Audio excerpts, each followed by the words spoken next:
na gumagalos. Kahit magpakamakata. Nagukay ka ata ng malalim. Tama yan. Diyan ka hihilata.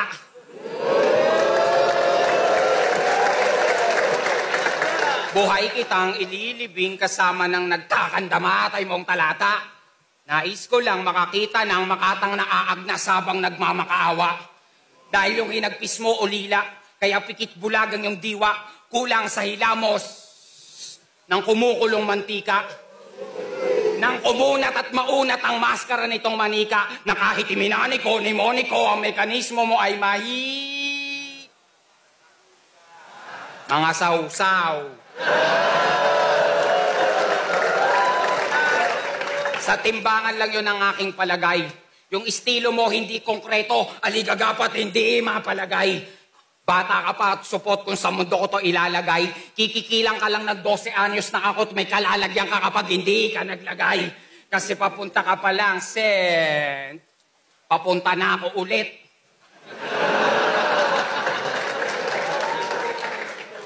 Yung daan mong binaybay ako ang bumutas niyan pabalik. Kaya nga tama ka ng landas eh. Mali ka lang ng armas na bitbit. Didigma ka ba naman sa kagubatan na ang dala mo'y pamingwit? May sakit ka sa isip.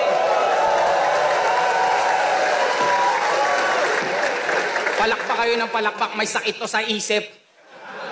Hindi na susumpungan, na kahit sa masusing pagsusuri, hindi na tumabukbuksan. Tapos ang asta parang kaya mo kong silaban.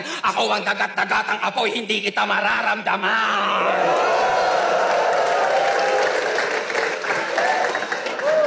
Kahit sa balat, walang talab, uugod-ugod ang iyong pyesa.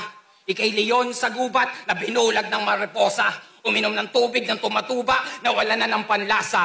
Handa nyo pa rin bang tikman ang sulat ni Lucas ng nakakasulat lang ulit hindi nakakabasa? Kasi, tol, yung pangungusap mo, putol-putol, linyay buhol-buhol, pinagtatagping, pinagdurog tong pakunwaring na uulol. Ulol, yung tali mo, bingaw-bingaw, masahol pa sa mapurol. Tila walang tumatama ng suntokan, nagsuot ng asarol.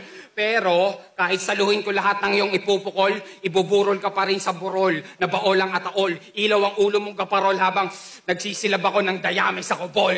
At kung mabubuhay ka muli, tangina, tarsier ka na lang sa buhol na pinagkaputol-putol. What's up, Ahon 4D?